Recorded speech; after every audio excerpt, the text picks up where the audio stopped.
अस्सलामुअलैकुम everyone, welcome to जोर का जोड़। मीरब ज़ीशान की तरफ से आपको बहुत बहुत खुश आमदीद। देखिए आप सब बिल्कुल ठीक होंगे और मेरी आवाज़ से भी लग रहा होगा कि मैं भी थोड़ी बेहतरी की तरफ जा रही हूँ, लेकिन अभी दिक्कत बहुत है बोलने में। मगर आपका भरपूर साथ देंगे हम लोग, आपसे डिस्कशन का सिलसिला जारी रखेंगे। कॉमेंट्स करते रहिएगा। I will try my best to take your comments on the show as well. और इसी के साथ अगर हम देखें तो इस वक्त पाकिस्तान और साउथ अफ्रीका आमने सामने हैं और साउथ अफ्रीका ने एक बार फिर पाकिस्तान को मौका दिया बैटिंग करने का और बैटिंग का सिलसिला भी जारी है। और दूसरी जानिब जो है वो बॉर्डर गवास्कर ट्रॉफी भी शुरू है। पहला मैच आज पहला दिन ऑस्ट्रेलिया और इंडिया के दरमियान जारी है। कुछ गर्मा गर्मी भी हमें देखने को मिली है, तो इसी हवाले से गुफ्तगू का सिलसिला आगे बढ़ाते हैं। मेरे साथ मौजूद हैं सेट पर स्पोर्ट्स एनालिस्ट, स्पोर्ट्स जर्नलिस्ट, आपके फेवरेट राय असलान। अस्सलाम वालेकुम, कैसे हैं आप? वालेकुम अस्सलाम। दूसरी जानिब मेरे साथ मौजूद है one and only Fakhta Qadir Khawaja. अस्सलाम वालेकुम, कैसे हैं आप? वालेकुम अस्सलाम, शुक्र अल्लाह। देखिए आपका नाम लिया तो मुझे खांसी आ गई। पूरा शो मुझे खांसी नहीं आती अदरवाइज। कादिर, सबसे पहले तो ये बताइए कि फाइनली स्केड्यूल भी सामने आ गया है और जो मैचेस अगर हम तसलसल देखते हैं उनका, उसमें कल हाफिज साहब भी ये बात कर रहे थे कि इंडिया को ये एज हासिल है कि उन्होंने एक ही कंडीशन में खेलना है। हम मोस्टली ये बात करते हैं कि नहीं, जो दुबई की कंडीशंस हैं और पाकिस्तान की कंडीशंस हैं तकरीबन मिलती जुलती हैं, कोई ज़्यादा फ़र्क नहीं है। हमारे लिए तो होम कंडीशंस हैं, मगर दोनों में फ़र्क है, एक डिफरेंस नज़र आता है। और ये जो टीम की सिलेक्शन होगी, जो स्क्वाड बनेगा, वो मद्देनज़र इसको रखते हुए बनेगा कि पाकिस्तान में मैचेस और दुबई में मैचेस, जिसमें न्यूजीलैंड, बांग्लादेश, पाकिस्तान तीनों इन्वॉल्व है। तो ये जो हमें थोड़ी सी प्रॉब्लम आ रही है, और दूसरी जानिब भी भारत को जो इसका एडवांटेज है कि उनको एक ही जगह पर क्रिकेट खेलनी है, डू यू थिंक कि इसका असर होगा मैचेस के ऊपर? देखें, वो चाहे एशिया कप हो चाहे वर्ल्ड कप हो, इंडिया को हमेशा से एडवांटेज रहता है इस चीज़ का कि वो एक ही जगह पर ट्रैवल करते हैं, एक ही जगह पर मैचेस खेलते हैं, सिवाय अपने होम जो उनका टूर्नामेंट्स आते हैं उसके अलावा। तो अगर आप श्रीलंका में देख लें तो वो भी इन्होंने कोलंबो में, फिर उसके बाद हमारा चूँकि कैंडी में ज़रूर था, फिर उसके बाद कोलंबो में गए।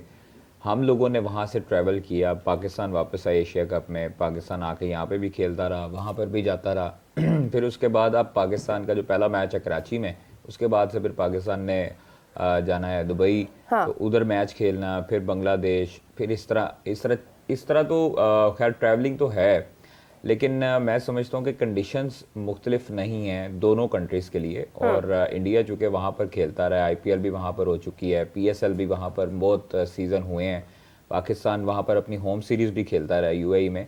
तो पाकिस्तान को भी वहाँ पर कंडीशंस के लिहाज से मुश्किल पेश नहीं आने वाली, क्योंकि उनको पता है कि सरफेस कैसी है, जो दुबई है उसकी पिच का कंडीशन क्या है, उसका माहौल क्या है। तो उनको काफ़ी हद तक तजर्बा इस लिहाज से है ज़रूर कि पाकिस्तान उसमें ज़रूर उस तरह खेल सकते जैसे यहाँ पर रावलपिंडी में या लाहौर में या कराची में। अनफॉर्चुनेटली मुझे दुख इस चीज़ का है कि 7 अरब रुपया लगा के स्टेडियम तैयार कर लिया गया। हाँ। और उसमें पाकिस्तान का एक मैच भी नहीं है। तो ये मुझे इस चीज़ का दुख है। हमारे इंटरनेशनल डिपार्टमेंट भी उसमें इन्वॉल्व है, उसको भी चाहिए था कि कम अज़ कम पाकिस्तान का जो एक आधा मैच अगर रावलपिंडी में था तो उसकी जगह, रावलपिंडी की जगह इधर करवा देते, ऑस्ट्रेलिया इंग्लैंड आप रावलपिंडी में शिफ्ट करवा देते। अगर आपने इतना बड़ा स्टेडियम बनवाया है तो वो क्या आपने ऑस्ट्रेलिया इंग्लैंड के लिए मैचेस के लिए बनवाया? क्या आपने दूसरे अफगानिस्तान इंग्लैंड के मैचेस के लिए, अफगानिस्तान ऑस्ट्रेलिया के मैचेस के लिए बनवाया?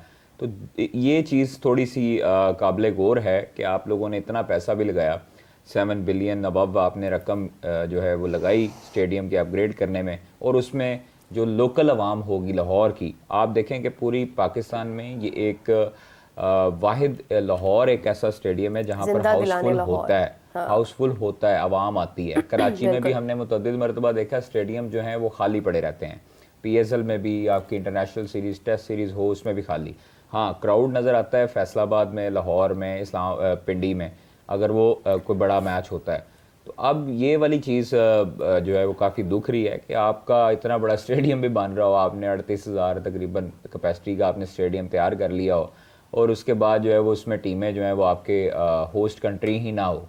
तो आपको एक बड़ा मैच ये मिल ज़रूर रहा था पाकिस्तान इंडिया का, लेकिन आपने उसकी जगह कंपनसेट अच्छा मैच कोई भी नहीं किया। यहाँ पर सिर्फ सवाए ऑस्ट्रेलिया इंग्लैंड के कोई बड़ा मैच नहीं है चैम्पियंस ट्रॉफी का।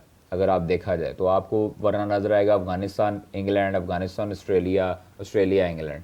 तो ये तीनों मैचेस जो हैं उसकी जगह पे अगर आप होस्ट कंट्री जो है पाकिस्तान उसका मैच रख लेते तो आपको रेवेन्यू भी जनरेट होता, मैक्सिमम कैपेसिटी भी आपकी होती। आपने जिस स्टेडियम को अपग्रेड नहीं किया वहाँ पर आपने पाकिस्तान का मैच रख लिया। मतलब आपने एक स्टेडियम कराची का जो अपग्रेड किया उधर पाकिस्तान का मैच रखा, जो स्टेडियम आपने अपग्रेड नहीं किया जिधर वहाँ पर आपने यहाँ से कदाफी से कुर्सियाँ उखाड़ी और वहाँ जाके लगा दी, उन पे आपने मैच रख दिया।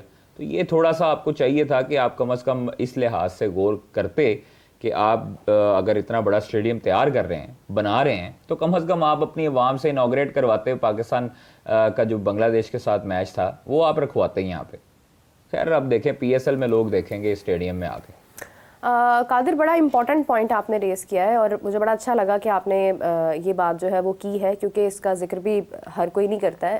अज़ान, अगर हम देखें पिंडी में जिसने हमारे लिए बहुत अच्छी कारकर्दगी दिखाई थी टेस्ट में, इंग्लैंड के खिलाफ पासा पलट दिया था, वो तो साजिद खान है। और साजिद खान का टीम में होना, मुझे ऐसा नहीं लग रहा कि वो चैंपियंस ट्रॉफी के स्क्वाड में होंगे या प्लेइंग 11 में शामिल होंगे। और पिंडी की पिचेस भी हमने कुछ अपनी मर्जी की बना दी थी। फिर मुल्तान की अगर हम बात करते हैं, यानी पिंडी में एक जो किंग का टैग अगर मैं किसी को दूंगी तो मैं साजिद खान को दूंगी, लेकिन साजिद वहाँ पर हमें नहीं नज़र आएंगे डेफिनेटली। मुझे नहीं लगता कि वो स्क्वाड में शामिल होंगे। तो हमने क्या सोचकर ये एक्शन लिया कि ठीक है, अगर पिंडी में मैचेस हो रहे हैं या हमारे लाहौर के अलावा कहीं पर मैचेस हो रहे हैं तो हम उस पर चुपचाप एग्री हैं। I think I am not too sure कि इसमें पाकिस्तान क्रिकेट बोर्ड की कितनी सही रही होगी, बिकॉज इवेंट ICC का है और जहाँ पर उनको ICC को अपना जोर दिखाना चाहिए था वहाँ उन्होंने दिखाया नहीं है। इस मामले में डेफिनेटली उन्होंने अपना जोर दिखाया होगा। दूसरी चीज़ ये है कि साजिद खान को अगर हमारे वनडे प्लान्स में होता तो हम उसको एटलीस्ट जिम्बाब्वे के अगेंस्ट वनडे खिला देते और हमें अंदाज़ा हो जाता। ही can be a very good one day का बॉलर, बिकॉज उसने टेस्ट में अपने आप को साबित किया है। T20 may be question mark, but one day के केस में जब 10 ओवर करने हैं, नीचे से आगे वो थोड़ी सी बैटिंग भी कर लेता है, तो he can be a very good addition to our one day का मिक्स। तो मे बी वो जो हमारी एक ODI ट्राई सीरीज़ आ रही है जो कि अभी होगी आफ्टर वेस्ट इंडीज़ टूर, तो उसमें डेफिनेटली आई थिंक कि Sajid Khan can be a very good addition to the mix के उसे अंदाज़ा हो जाएगा कि हमारे पास एक लोअर ऑर्डर पे एक ऐसा बैटर भी है जो कि नीचे से आके बैटिंग भी कर सकता है, प्लस एक हमारे पास ऐसा बॉलर है जो कि 10 ओवर कर सकता है। He is a good finger spinner as well. तो पिंडी की विकेट में वो हमें कारआमद होगा। बट अभी जिस तरह से हम अब से 6 माह पहले हमें एक चीज़ कूट के समझा दी गई थी कि हमारे पास स्पिनर्स नहीं है, उसका बिल्कुल उलट हो रहा है। हमारे पास स्पिन में बहुत सारी ऑप्शंस आ गई हैं, be it spin bowling allrounder, be it specialist spinner, तो वो इतनी सारी ऑप्शंस आ गई हैं। तो हम we can easily move on from 1 or 2 options that we had been considering for many years. So उससे हमें मूव ऑन करने का मौका मिला है। तो अब हाँ, यहाँ पे साउथ अफ्रीका वाले टूर पे ना लेके जाना, वो हम देखेंगे कि साउथ अफ्रीका भी अपने स्पिनर्स पे उस तरह से रिलाई नहीं कर रहा है जिस तरह से हमें कहा जा रहा है कि हम रिलाई करें। So we are going with 4 pacers. Noman को भी इस मैच में नहीं खिलाया, we will be relying on our part time spinner. So maybe वो एक डिफरेंट कहानी है। हाँ, पाकिस्तान में अब जब वेस्ट इंडीज़ के साथ हमारे टेस्ट मैचेस होंगे, डेफिनेटली हमें साजिद खान और नुमान नज़र आएंगे एक्शन के अंदर, तो वो एक ऑप्शन है। साजिद चूँकि एक अरसे से हमारी वाइट बॉल की कंसिडरेशन में नहीं है, तो एक वो वजह है कि वो अभी भी कंसिडर नहीं किया जा रहा।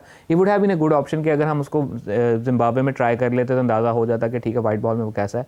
बिकॉज वहाँ पे वो एक सीरीज़ ऐसी थी जिसमें हमने बहुत से नए ऐसे लड़कों को चांस दिया जिन्होंने पहले आइदर पाकिस्तान नहीं खेला हुआ या वाइट बॉल नहीं खेली हुई। So that can be a good option.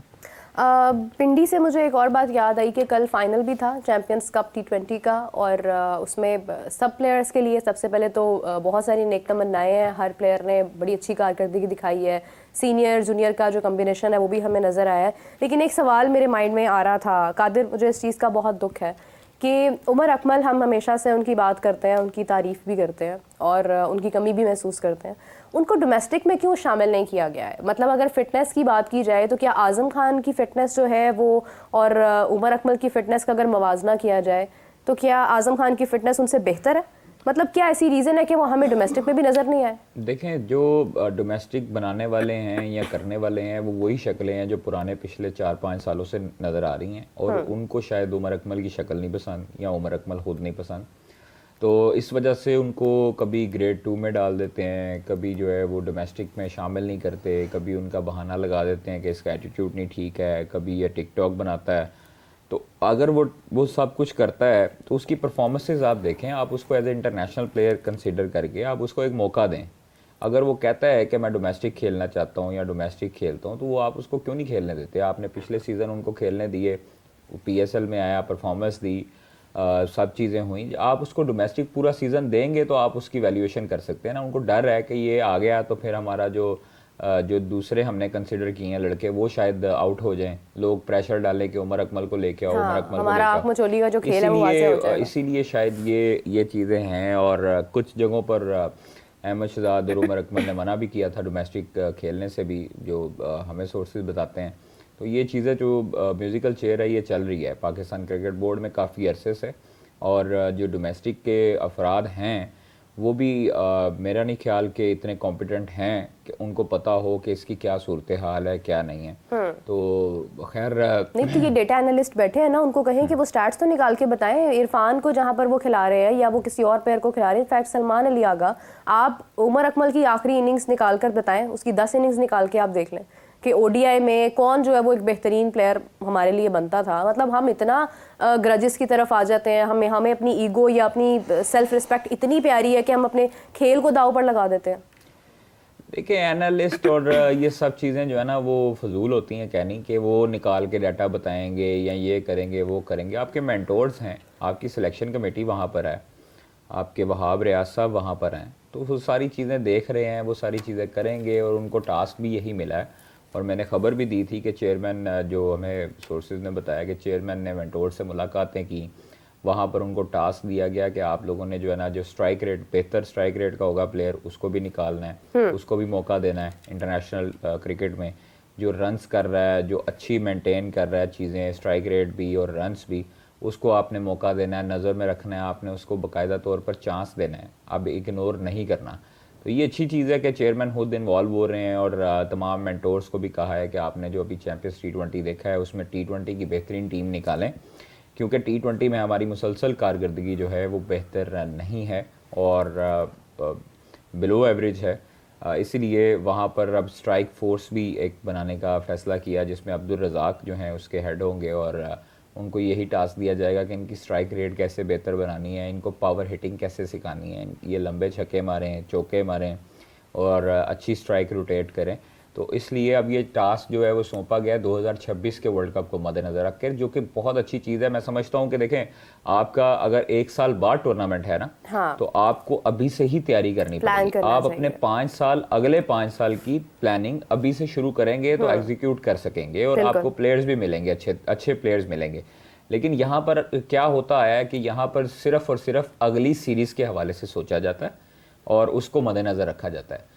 टीमें क्या करती हैं, जब मुख्तलिफ अब वो जो मॉर्गन थे, आयन मॉर्गन, आपको याद होगा कि 2015 वाला जो वर्ल्ड कप हुआ, वाइट बॉल कमेटी बनी, 4 साल उन्होंने कहा मुझे ये लड़के चाहिए, मैं अगले 5 साल, अगले 4 साल, 5 साल बाद जो वर्ल्ड कप होने जाएगा मैं आपको जीत के दूंगा, मुझे ये लड़के चाहिए, ये मैं इनको तैयार करूंगा, इनको मौका दूंगा 5 साल। तो ऐसे टीमें बनती हैं कि आप अगले 5 साल सोचें। यहाँ पर अगले 2 महीने का नहीं सोचते, अगले 1 महीने का सोचते हैं। एक सीरीज के बाद पता नहीं होता चेयरमैन ने रहना है, सिलेक्शन कमेटी ने रहना है, आपके कप्तान ने रहना है। तो इसलिए जब आपकी इंस्टेबिलिटी होगी तो उस वक्त आपको चीज़ें भी, रिजल्ट भी बुरे मिलेंगे। अगर आपकी स्टेबिलिटी आपकी बोर्ड में है, आपके लोग मौजूद हैं, आपको कोई इनसिक्योरिटी नहीं है, तो फिर उसके बाद आपके रिजल्ट्स भी अच्छे आना शुरू हो जाएंगे। बिल्कुल सही है। किसी के साथ हमें ज्वाइन किया है, खिजर ने, हमारे स्पोर्ट्स जर्नलिस्ट हैं, कराची से हमें ज्वाइन किया उन्होंने। अस्सलाम वालेकुम, कैसे हैं आप? जी वालेकुम अस्सलाम, आप सब ठीक हैं? जी बिल्कुल, हम लोग ठीक हैं। जब तक हमने शेड्यूल नहीं देखा था तब तक तो हम बिल्कुल ठीक थे, उसके बाद जो है वो हमारे थोड़े ख्यालात दरम बरम हो गए।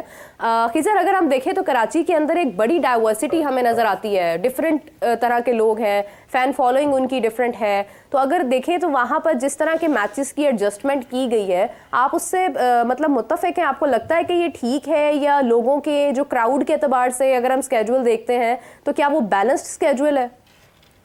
देखिए, कराची वो शहर है जहाँ पर मुख्तलिफ ज़बानों के लोग बसते हैं, और जब हमने शेड्यूल देखा तो हमें भी बड़ी हैरानगी हुई। जैसे बांग्लादेश के जो 2 मैचेस पाकिस्तान में हैं वो रावलपिंडी में रखे गए, हालांकि बंगालियों की सबसे बड़ी आबादी कराची में बसती है। कराची में तकरीबन ये समझे कि आपके लाखों की तादाद में बंगाली हैं जो यहाँ पे बसते हैं, और वो पाकिस्तानी बंगाली हैं, मगर क्योंकि आपकी जहाँ से ओरिजिन होता है डेफिनेटली आपकी तवज्जो होती है, मोहब्बत होती है। जो अफगानी क्राउड है, अगर अफगानिस्तान का जैसे एक मैच रखा गया है तो वो भी जो है यहाँ पे अफगान जो क्रिकेटर्स हैं उनकी भी बहुत बड़ी फैन फॉलोइंग है। तो ये सब चीजें जो है ना बड़ी स्टडी की जाती हैं। अगर मैं यही नोट कर रहा था कि अगर बांग्लादेश के मैचेस कराची में होते तो आप जो है वो हैरानकुन तौर पर जो दीगर मैचेस हैं उनके मुकाबले में कराची में आप क्राउड देखते, क्योंकि जो काफी अरसे से बांग्लादेश की टीम जो है वो कराची में नहीं आई है और जो बांग्लादेश के जो सपोर्टर्स हैं या बांग्लादेश क्रिकेट टीम के जो पसंद करने वाले लोग हैं वो यकीनन वेट करते हैं। हमने रावलपिंडी में मैचेस हुए थे, मगर आप अगर इसकी बिल्कुल ही ऑपोजिट क्राउड देखते, खासतौर पे जो बंगाली क्रिकेट टीम को सपोर्ट करने वाले जो लोग हैं, हाँ। अगर कराची में मैच होता तो वो बहुत बड़ी तादाद में यहाँ पर आते। तो कराची में ओवरऑल मैचेस तो अच्छे हैं, मगर अगर क्राउड पुलिंग की बात करें कि एक जो क्राउड है उसको खुद से स्टेडियम तक पहुंचना, पहले बहुत ज्यादा मुश्किलात होती थी, बहुत मसाइल होते थे कि आपको तकरीबन 3-4 किलोमीटर दूर से पैदल आना होता था। मगर अब सूरत हाल मुख्तलिफ है, जैसे जैसे हालात बेहतर हो रहे हैं। तो ये सब चीजें हम देख रहे थे कि दुनिया भर में ऐसे ही होता है कि उन सिटीज में मैचेस रखे जाते हैं जहां पर दीगर टीमों की जो सपोर्टर्स हैं, जो एक्सपेक्टेटर्स हैं, वो बड़ी तादाद में हो, तो ताकि ग्राउंड फुल रहे और मजा आए और गेट मनी भी जो है वो जबरदस्त हो। सर अगर हम देखें तो पहला मैच ही कराची से शुरू हो रहा है, मतलब टूर्नामेंट का आगाज वहां से हो रहा है, डेफिनेटली ट्रेनिंग भी वहीं से होगी, तो स्टेडियम किस हद तक जो है वो तैयार हो चुके हैं और क्या खबर है इस हवाले से कि पूरा ट्रायल हो चुका है, तमाम चीज़ें जो वहाँ पर लगाई गई हैं वो मजबूत हैं, किसी का कोई नुकसान नहीं होगा, कोई प्रॉब्लम हमें इस किस्म की देखने के लिए सामने नहीं आएगी, बिकॉज LED लाइट्स और ये तमाम चीज़ें जितने भी मामलात होते हैं रावलपिंडी में तो कोई तब्दीली नहीं हुई है, तब भी वहाँ पर मसाइल सामने आ जाते हैं। तो एक स्टेडियम जो एक नए सिरे से तैयार किया गया है, वहाँ पर किस किस्म की सहूलियात जो हैं उन पर कितना फोकस किया जा रहा है कि वो बिल्कुल ठीक हो, टूर्नामेंट से पहले मुकम्मल हो जाए? देखिए, उससे पहले खुश किस्मती कह लें कि एक ट्रायंगुलर सीरीज है, उसके मैचेस हैं कराची में, तो उसकी तैयारियां जारी हैं। फिर डोमेस्टिक के भी कुछ इवेंट्स होने हैं, तो कराची में उससे पहले जो ट्रायल है वो तो हो जाएगा और 31 दिसंबर लास्ट डेट है। लास्ट डेट तक जो है वो जो अंदरूनी हिस्सा है वो मुकम्मल तौर पर मुकम्मल कर लिया जाएगा ग्राउंड का, और जो बैरूनी हिस्सा है जहाँ पे थोड़ी बहुत रेनोवेशन होनी है वो ड्यूरिंग ट्राई नेशन सीरीज भी वो काम चलता रहेगा। तो वो तमाम तर तैयारियां तो हो जाएंगी और इस बात में हमें कोई शक नहीं है कि जब इवेंट हो रहा होगा तो मुकम्मल तैयारियां होंगी। हमने देखा था कि जब PSL के इब्तदाई मैचेस पाकिस्तान शिफ्ट हो रहे थे तो इस तरह की बड़ी बातें हो रही थी कि आया कि हो पाएगा नहीं हो पाएगा, और उसी दौर में आपको याद होगा स्टेडियम की छत पर टेफ्लॉन शीट भी बिछाई जा रही थी। तो हमने एक हफ्ते के अंदर अंदर जो है वो एक नया एनक्लोजर भी तैयार होते हुए देखा। एक हमने जो मेन बिल्डिंग है उसकी छत पर जो VVIPs के लिए जो है ना एक और बॉक्स तैयार होते हुए देखा। तो यहाँ पर तैयारियां जो है वो आखिरी मराहिल में है, और उससे पहले टेस्ट रन यही है कि क्रिकेट टीम का भी टेस्ट रन होगा, स्टेडियम के इंतजाम का भी टेस्ट रन हो ही जाएगा। स्टेडियम में जो मेन काम हुआ है, कुछ कहना चाह रहे हैं खिजर? अच्छा खिजर, चेयरमैन साहब जब आए थे अभी कुछ दिन पहले कराची स्टेडियम में, तो ये तो नेशनल बैंक स्टेडियम है, लेकिन उन्होंने कुछ कहा था कि सलमान इकबाल साहब भी उनके साथ थे, तो उन्होंने कहा था कि कराची किंग्स के हवाले कर रहे हैं। तो ये थोड़ा सा लोगों को क्लियर कर दें, क्या कराची किंग्स इसको ऑन करेगा या सिर्फ प्रैक्टिस के लिए उसको स्टेडियम मिलेगा? देखिए, कराची किंग्स का जो मेन जो होस्ट ग्राउंड है वो तो कराची में एक जगह है नया नाजाबाद, वो है, वो उनका होम ग्राउंड है। मगर कराची किंग्स की बड़ी ख्वाहिश रही है कि वो नेशनल स्टेडियम कराची को में अपना होम ग्राउंड बनाए, जो कि उनको उस वक्त नहीं मिल सका था। उनको इस हवाले से बिल्कुल भी इस तरह से नहीं दिया जाएगा, क्योंकि नेशनल बैंक क्रिकेट स्टेडियम जो है वो नेशनल बैंक के साथ एक कॉन्ट्रैक्ट साइन हुआ है और वो वही रहेगा। तहम जो PSL के दौरान जो एक्टिविटीज होंगी उसमें कराची किंग्स को स्टेडियम जो है वो दिए जाने के जो चांसेस हैं वो इस तरह से हैं कि मुख्तलिफ वो अपने प्रैक्टिस सेशन करें और जो मुख्तलिफ एक्टिविटीज हैं वो वहाँ पे करें। और जो कराची किंग्स की हमने देखा था कि जो लॉन्चिंग सेरेमनी है वो पहले भी नेशनल स्टेडियम में ही हुई थी। अब उसका नाम देके नेशनल बैंक पड़ गया है, मगर अभी तक हम नेशनल स्टेडियम कराची बोल रहे होते। तो पैसा बहुत लग गया ना, इसलिए बैंक लगा दिया साथ हमने। पैसा तो अब लग रहा है, आहिस्ता आहिस्ता लग रहा है, और आफ्टर चैंपियंस ट्रॉफी जो है वो असल शक्ल निकल के आनी है इस स्टेडियम की। और तो मुख्तलिफ स्टेडियम तैयार हो रहे हैं। National bank after champions trophy शक्ल निकलनी है तो मतलब चैंपियंस ट्रॉफी के दौरान क्या यही सिलसिला जारी रहेगा? नहीं, मेरा कहने का मकसद ये है कि जो मेन बिल्डिंग है, 2 बिल्डिंग है ना, एक तो पुरानी बिल्डिंग, एक नई बिल्डिंग तैयार की गई है। अभी बिल्डिंग तक रखा गया है, कुछ एनक्लोजर्स हैं उनको रेनोवेट किया जा रहा है। चैंपियंस ट्रॉफी के बाद जो तमाम पुराने एनक्लोजर्स हैं, जिस तरह लाहौर में उन्हें गिरा के बनाया गया है, उसके बाद उन तमाम एनक्लोजर्स को गिराया जाएगा, डिमोलिश करके पूरी नई सिरे से तामीर होगी, एक नया लुक होगा। मगर वो चैंपियंस ट्रॉफी से पहले पाकिस्तान क्रिकेट बोर्ड ये रिस्क लेना नहीं चाह रहा था, और अच्छा फैसला है कि जो कुछ हो सकता था वो कर दिया गया है। एक फार एंड पे नई बिल्डिंग तैयार कर ली गई है, दूसरी पुरानी बिल्डिंग है, उसको भी इस्तेमाल किया जाएगा, और स्टेप बाय स्टेप स्टेडियम जो है वो बेहतरी की जाने जा रहा है। मगर अभी कादिर ख्वाजा भी हमारे साथ हैं, हमने जिस तरह के इंतजाम वर्ल्ड कप में मैक्का में देखे थे, उससे बहुत अच्छे इंतजाम पाकिस्तान में हैं। डैलिस में जितनी तकलीफ हुई थी पाकिस्तान टीम को, लोग तो कहते हैं कि टीम हारी है, मगर ना हमें प्रैक्टिस सेशन मिला था, ना पिचेस वहां पर मिल रही थी कि प्लेयर जो है वो जाके प्रैक्टिस करते। बॉलर्स के लिए इतनी भी इस लेवल पर भी पिचेस नहीं थी कि बॉलर बॉलिंग कर पाते। वो कोई कभी इंडोर जा रहे हैं, कभी आउटडोर जा रहे हैं। प्रॉब्लम्स सामने आई हैं, हमने देखा है, लेकिन चले हमें बेनिफिट है, जो भी होम ग्राउंड जिसके पास होता है, जिस मुल्क के पास, वो अपने लिए बेहतरीन फैसले करता है। खिज़र, आपका बहुत शुक्रिया, thank you so much for joining us. Aslan, आपसे जानना चाहूँगी, अभी जिस तरह से मतलब खिज़र भी बता रहे हैं कि तैयारी जारी है, लाहौर में भी जारी है, और तकरीबन हमारे पास 6 ही दिन बाकी हैं कि हमें अपनी तैयारियां मुकम्मल करनी है, डेडलाइन जो है वो बहुत करीब है। कराची की तो बात हो गई है सारी, लाहौर को अब हमने सपोर्ट कर दिया है मेहमानों के, मतलब मेहमानों ने आकर यहाँ पर खेलना है, तो कितनी उम्मीद है कि मैचेस में इंटरेस्ट का फैक्टर जो है वो हम मैनेज कर पाएंगे? मेहमानों से पहले हमने उसको सपोर्ट कर दिया है जो एक्चुअली मेज़बान है इस इवेंट के, विच इज़ ICC। और ICC इवेंट्स में हमने इवेंट 2023 के इंडिया वर्ल्ड कप में भी देखा था कि अदर देन इंडिया मैचेस हमें उस तरह से क्राउड हाउसफुल नज़र नहीं आया। पाकिस्तान के मैचेस में फिर क्राउड आ जाता था कलकत्ता या हैदराबाद वगैरह में, लेकिन उसके अलावा जितने भी मैचेस हुए, फॉर इंस्टेंस अगर ऑस्ट्रेलिया न्यूजीलैंड का मैच है या इंग्लैंड न्यूजीलैंड का मैच है, उसमें उस तरह से क्राउड देखने को नहीं मिलता था, हाउसफुल हमें उस तरह से देखने को नहीं मिला। तो ये एक चैलेंज ICC इवेंट्स में रहता है कि host country and other than host country आपको एक फ़र्क नज़र आता है कि कितने जो क्राउड आया है। सो 38,000 की कैपेसिटी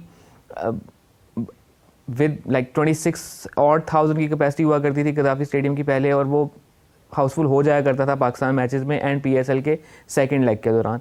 सो वो चीज़ देखना इंटरेस्टिंग होगा कि क्या 38,000 की कैपेसिटी मीट हो पाती है या नहीं, स्पेशली जब पाकिस्तान की टीम ने यहाँ नहीं खेलना। हाँ, वहाँ एक फैक्टर ज़रूर है कि just for the sake of experience के चलो नया स्टेडियम है वो देखने चलते हैं, या पाकिस्तान में 28 साल के बाद एक ICC इवेंट हो रहा है तो उसका हिस्सा बनने के लिए, बिकॉज यहाँ पर तो पुराना स्टेडियम जो है उसके लिए लोग पासेस मांग रहे होते थे, अपने खिलाड़ियों को देखने के लिए लोग कह रहे होते थे हमें पासेस दे दे फ्री में। यहाँ कौन इतनी महंगी टिकट लगा के सिर्फ स्टेडियम देखने के लिए जाएगा? उसकी 2 वजूहत है ना, हमारे यहाँ कल्चर वो नहीं है, टिकट बाइंग कल्चर उस तरह से नहीं है। अगर हमने स्टेज ड्रामा भी देखना है तो वो भी पासेस पे देखना है, हमने किसी TV प्रोग्राम का हिस्सा बनना है तो वो भी पासेस पे बनना है, हमने क्रिकेट मैच देखना है तो वो भी हमने पासेस पे देखना है, हमने कॉन्सर्ट जाना है तो वो भी पासेस पे जाना है। तो हमारे यहाँ पेड इंटरटेनमेंट का कॉन्सेप्ट उस तरह से है ही नहीं, और ये ओवर द ईयर्स बिल्ड हुआ है। सो अगर आज से कोशिश की जाएगी कि टिकट बाइंग कल्चर यहाँ पैदा किया जाए तो मे बी उसके लिए पूरी एक नस्ल जो कि 20 साल दरकार होते हैं वो लगेंगे, उसके बाद वो कल्चर आएगा। दूसरी चीज़, हमारे यहाँ स्पोर्ट्स ग्राउंड्स या स्टेडियम्स भी उस तरह से वेलकमिंग नहीं है जिस तरह से हमें बाकी मुल्कों में नज़र आता है। ठीक है, क्रिकेट तो एक अमेरिकन स्पोर्ट नहीं है, तो वो एक बर्गर बेचने वाले से अच्छी पेस्ट्री बनाना आप एक्सपेक्ट नहीं कर सकते। तो वही हुआ वहाँ पे अमेरिकन, वो अमेरिकन स्पोर्ट होती तो बहुत अच्छा स्टेडियम बना लेते। ठीक है, तो अगर हम अमेरिकन स्पोर्ट्स देखें, फॉर इंस्टेंस बेसबॉल देखें या NFL देखें या NBA देखें, तो उनके जो अरीनाज होते हैं, उनके जो स्टेडियम्स होते हैं वो बहुत वेलकमिंग होते हैं। इवन इंग्लैंड में जो क्रिकेट मैचेस में हमने देखा है कि उनके जो स्टेडियम्स होते हैं, ठीक है वहाँ सख्ती होती है कि आप सर्टन काइंड ऑफ पोस्टर नहीं लेके जा सकते, आप सर्टन लंबाई से लंबा बाजा नहीं लेके जा सकते, इस किस्म की सख्तियाँ होती हैं, सख्तियाँ होती हैं सख्तियाँ, लेकिन स्टिल स्टेडियम बहुत वेलकमिंग होते हैं। वहाँ पे आपको मैच के अलावा एक बहुत अच्छा एक्सपीरियंस मिलता है, एंड फिर आपका दिल चाहता है कि आप उस जगह पर जाएं, अपनी फैमिली को लेके जाएं, अपने बच्चों को लेके जाएं, ताकि एक एक्सपीरियंस इनकलकेट हो, आगे बच्चों को पता चले कि अच्छा स्टेडियम जाना, वहाँ पे मैच एक्सपीरियंस करना कितनी इंपॉर्टेंट चीज़ होती है। मसला ये है कि एक वो वाली बात कि हमें वो पेड इंटरटेनमेंट का शौक नहीं है, नंबर 2 पैसे दे के मुझे मिल क्या रहा है, मेरा एक्सपीरियंस किस किस्म का है, वो बहुत मैटर करता है। तो स्टेडियम्स का वेलकमिंग होना बहुत ज़रूरी है। स्टेडियम पहुँचने से पहले अगर 17 जगह मेरी तलाशी होगी और हर जगह पे एक मेरे साथ मोस्ट ऑफ द केसेस बदतमीजी होने के इम्कान है, तो फिर मैं क्यों जाऊँगा?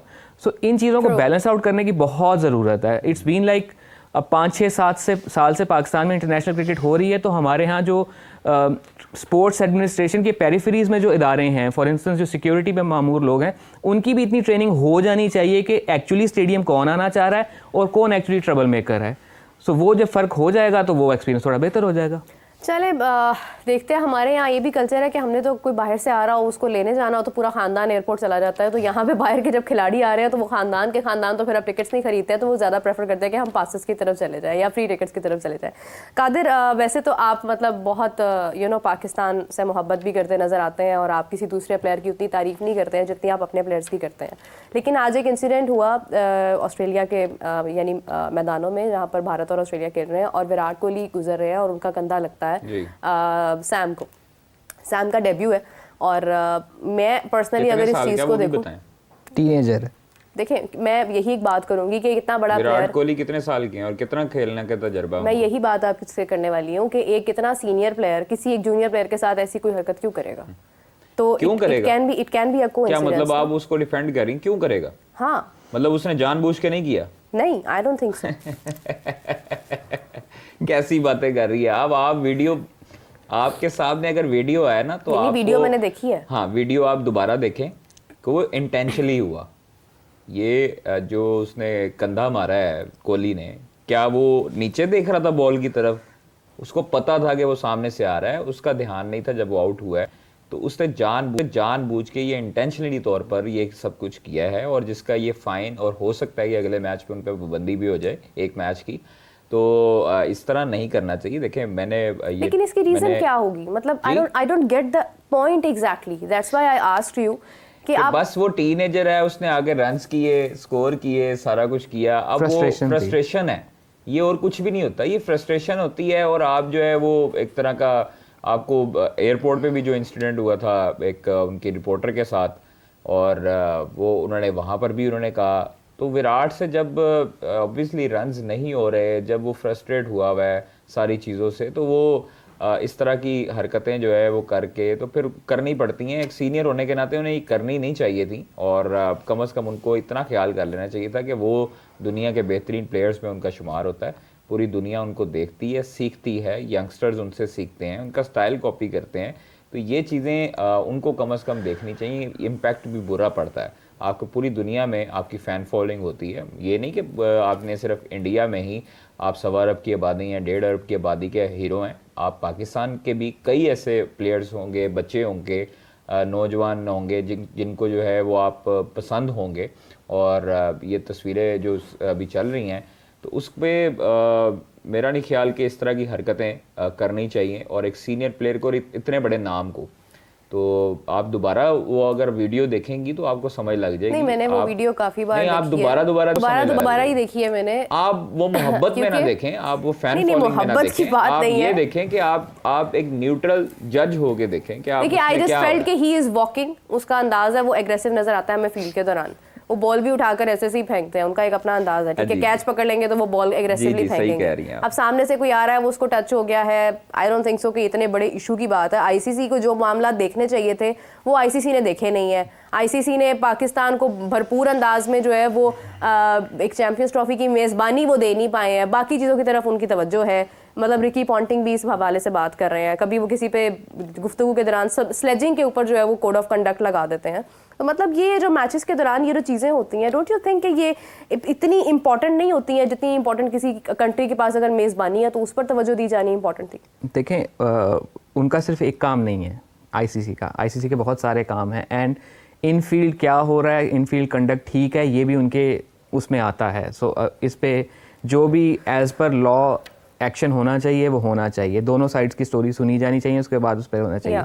बाकी कोहली के केस में एक चीज़ जो मैं बहुत अप्रिशिएट करता हूँ वो ये कि वो अपनी प्राइवेट लाइफ को लेके कोशिश करता है कि वो जितना प्राइवेट रह सके। अपने बच्चों के मामले में बड़ा ये मामला पेश आया, अपने बच्चों के मामले में बड़ा प्रोटेक्टिव है कि एक सर्टेन एज तक उनकी तस्वीर नहीं इजाज़त के बगैर जानी चाहिए, which is fine, which is actually जो कि सबको करना चाहिए कि अपने बच्चों के मामले में सोशल मीडिया पे उनकी तस्वीर जा रही है नहीं जा रही है, इस मामले में बड़ा प्रोटेक्टिव होना चाहिए। हैविंग सेड दैट, वो भी 19 साल का बच्चा था जिससे उसने पंजाबी में कहते हैं आडा लगा लिया। ठीक है, तो आप ठीक है, अब से 10 साल पहले का कोहली ये करता है ना तो it would have been fine कि ठीक है कोहली भी 26-27 साल का है, कोई मसला नहीं है, या 24 साल का है, कोई मसला नहीं, उसने पंगा ले लिया। अब लोग रिकी पॉन्टिंग पे तनकीद कर रहे हैं कि उसने भी जब 19 साल का हरभजन सिंह था उसके साथ भी पंगा लिया था, वो तब की बात थी। तब के रिकी पॉन्टिंग में और अब के रिकी पॉन्टिंग में फ़र्क है। क्या रिकी पॉन्टिंग ने ग्रो नहीं किया?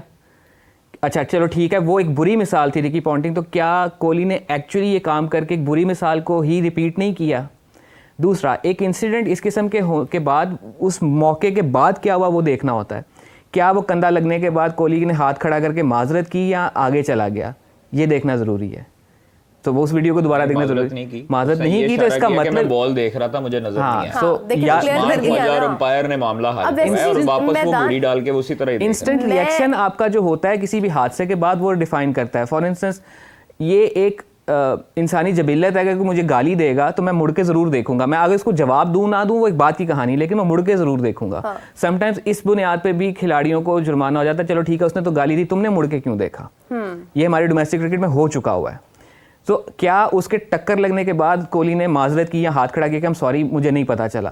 देखिए राइवलरी है ना मैदान में इस वक्त, ऑस्ट्रेलिया और पाकिस्तान की राइवलरी जो है वो हमेशा से। कादिर जो हंसते हैं ना, मुझे इस बात पे जाना राइवलरी की फिर क्या वो लायन किंग का डायलॉग है ना कि why don't you pick on someone of your own size. तो फिर किसी ऐसे बंदे से अड्डा लगाओ जो आपकी उम्र के बराबर का, वो 19 साल का, ठीक है वो क्रिकेट खेल रहा है। क्रिकेट का यही मसला है ना कि बड़ी जल्दी बंदा लाइमलाइट में आया था तो हम एक्सपेक्ट करते हैं कि वो बड़ा बिहेव भी करेगा। सो वो जो है जो लड़का जिसके साथ टक्कर हुई है सैम, वो भी 19 साल का है, ही इज टीनेजर, बच्चा है। और कोहली की उम्र होगी ऑलमोस्ट 34, 35, 36, 30 प्लस। तो आप अंदाजा लगाएं मर्दों की मेच्योरिटी का कि 35 साल की से कम उम्र बंदे को तो वजीर आजम भी नहीं बनने दिया जाता। ठीक है, तो वो आप उस एज की तरफ जा रहे हैं कि जिस एज में आपसे ये मेच्योरिटी एक्सपेक्ट की जाती है कि आप एक मुल्क को लीड कर सकें, एक मुल्क के सरबराह बन सकें। सो उस उम्र में भी आके अगर आपने ये हरकतें करनी है तो ये it doesn't reflect very good on your stature. Great player, great human being, over the year उसने एज एन एटीट्यूड वाइज भी बहुत इंप्रूव किया है, लेकिन ये थोड़ी सी बिलो द बेल्ट होगी from his hand. So you actually what is portraying is that it was intentionally done by frustration थी because जिस तरह से उसने dominate किया है बुमराह को, 60 रन्स किए हैं उसने अपने डेब्यू पर। उसने जिस तरह से आके एक्सपेक्ट किया जा रहा था कि इंडिया इस मैच में बड़ा अच्छा तरीके से परफॉर्म करेगा। अब उन्होंने बैटिंग करनी है, तो वो इंटरेस्टिंग होगा कि इस तरह की बैटिंग सरफेस पे इंडिया किस तरह से जवाब देता है जितने रन उन्होंने बना लिए हैं उसके। बट देखा जाए तो पहले दिन ऑस्ट्रेलिया ने बहुत अच्छे तरीके से डोमिनेट किया है। उन्होंने बुमराह को अच्छे तरीके से खेला और बाकियों पर अटैक किया, जो कि उन्होंने पिछले दोनों मैचेस में भी उनकी अप्रोच रही है। इस मैच में इस लड़के ने बुमराह को भी टेक ऑन कर लिया और मतलब 19 रन थे बोर्ड के ऊपर, और वो दुनिया के बेस्ट उस वक्त के रेड बॉल बॉलर, बल्कि ऑल फॉर्मेट बॉलर को जिस तरह से वो शॉट खेल रहा था और उसके बाद उसने लॉन्ग ऑन पे मारा, वो एक फ्रस्ट्रेशन थी जो नज़र आ रही थी कि यार एक सेकंड ठहर जाओ, ये इसने कैसे कर लिया, चलो मैं इस तरह करके देखता हूँ कि चलो। वो आप स्लेजिंग सिर्फ अल्फाज की नहीं होती, समटाइम हरकत की भी होती है कि, और होता यही है ना कि आप ने अगले बंदे का ध्यान थोड़ा सा हटाना है। वो जिस तरह से खेल रहा था वो नज़र आ रहा था कि he is in the zone, अच्छा इसको कैसे हटाया जाए, चलो ठीक है मैं थोड़ी चिरपिंग करके देखता हूँ शायद फ़र्क पड़ जाए, नहीं पड़ा चलो मैं ये करके देखता हूँ। तो अच्छा नहीं हुआ जो हुआ, अच्छा नहीं हुआ। नहीं, लेकिन मीरब ने फिर कहना है क्या कि ये जो है वो इंटेंशनली नहीं हुआ। हाँ मतलब आई थिंक उन्होंने क्लियर कर दिया है देखिए स्टिल अगर इंटेंशनली नहीं हुआ, कह दिया है कि मतलब इंटेंशनली था या नहीं था, अगेन वो नियत का मामला हम जज नहीं कर सकते, वो कोई और इट्स अ हायर पावर जिसने वो करना है। तो और ये मामला रिसेंटली मैं देख रही हूँ कि गुज़िश्ता कुछ मैचेस में बहुत ज़्यादा हो रहे हैं। मतलब इससे पहले जो है वो सिराज और ट्रेविस हेड की जो हीटेड डिस्कशन थी उसके ऊपर भी मतलब वो भी हमारे सामने आई। इवन साउथ अफ्रीका मैच में रिजवान की तरफ से भी आई। अभी ये विराट कोहली की तरफ से एक बॉडी जो है वो जेस्चर ऐसा गया कि वो जा रहा है। तो आई थिंक सो कि क्रिकेट जो है वो पास्ट में भी ऐसी ही होती थी कि कुछ हीटेड मोमेंट्स हमें देखने को मिलते थे और वही एक एंटरटेनमेंट का पार्ट होता था। बट आई वुड से कि इफ़ ही हैज़ क्लियर्ड तो फिर इस पॉइंट को इतना ज़्यादा हाइप नहीं देनी चाहिए। Yes but if it depends on Sam, क्योंकि ये उसके ऊपर है, उसके साथ हुआ है तो वो बेहतर बता सकता है कि what he felt at that time. लेकिन आई थिंक कि आईसीसी को जो करना चाहिए था वो तो उन्होंने ठीक से नहीं किया। बाकी मामला पर तवज्जो दे रहे हैं, चले अच्छी बात है। कहीं पर तो आईसीसी नज़र आ रहा है, तो that's something good to talk about. Coming back to South Africa and Pakistan, toss जो है वो साउथ अफ्रीका ने जीता, बॉलिंग करने का सोचा और बैटिंग हवाले कर दी पाकिस्तान के, नोइंग के इस वक्त अब्दुल्ला शफीक नहीं है, शान मसूद है, साइम है, और दोनों ही बहुत अच्छे साउंड टेक्निकल बैटर्स हैं। और उसके बावजूद कंडीशंस को देखते हुए शायद उन्होंने बॉलिंग का फैसला किया है, मगर वो कंडीशंस का फ़ायदा उठाते हुए नज़र नहीं आ रहे हैं हमें। तो क्या एक्सपेक्ट कर रहे हैं कादिर आज के मैच में? देखिए अभी मैच स्टार्ट हुआ है और दोनों खड़े हैं, शान भी और साइम भी। अब्दुल्ला का अच्छा फैसला है कि अब्दुल्ला को रेस्ट करवाया, क्योंकि अब्दुल्ला की फॉर्म जो है वो नहीं है अभी, और वो टेस्ट में भी अगर पहली इनिंग में आउट हो जाते तो उनकी फॉर्म मज़ीद नीचे चले जाती और उन पर प्रेशर मज़ीद डेवलप हो जाता। आप देखें नुमान बाहर हैं, उसके बाद मीर हमज़ा बाहर हैं, आमिर जमाल अंदर हैं, मोहम्मद अब्बास की एंट्री हुई है प्लेइंग 11 में, जो कि एक अच्छी चीज़ है। नसीम शाह हमारे पास फास्ट बॉलर हैं, और फिर आप देखें कि बाबर है, कामरान गुलाम है, तो अच्छी साइड है, अच्छी प्लेइंग 11 है, जिसका रिज़ल्ट अच्छा निकलेगा। आज पहली इनिंग में अगर हम करते हैं, तेज़ भी खेलते हैं, ऊपर से शान और साइम दोनों, अगर ये 100+ पार्टनरशिप चले जाती है, आउट कोई नहीं होता, तो फिर हम लोग 300 तक ये कर सकते हैं डे 1 में, 300+ तक, तो जिसका फ़ायदा पाकिस्तान को ही होगा, क्योंकि अगर ऊपर से मोमेंटम सेट होगा तो हमारे मिडिल ऑर्डर ऑलरेडी रन्स करेंगे। और बाबर की भी फॉर्म आ चुकी है, रिजवान भी फॉर्म में आ चुके हैं, कामरान गुलाम अच्छा खेलते हैं नीचे अंदर से आके, तो ये चीज़ें हमारे फेवर में जाती दिखाई दे रही हैं। हमारे फास्ट बॉलर्स भी अच्छे हैं, और सेंचुरियन में चूँकि कंडीशन उस तरह की होती है, थोड़ी सी वेदर भी उसी तरह का होता है, तो बॉल हिलता है फास्ट बॉलर का। अलबत्ता अब्बास जो है वो इफ़ेक्टिव साबित हो सकते हैं, आमिर जमाल इफ़ेक्टिव साबित हो सकते हैं।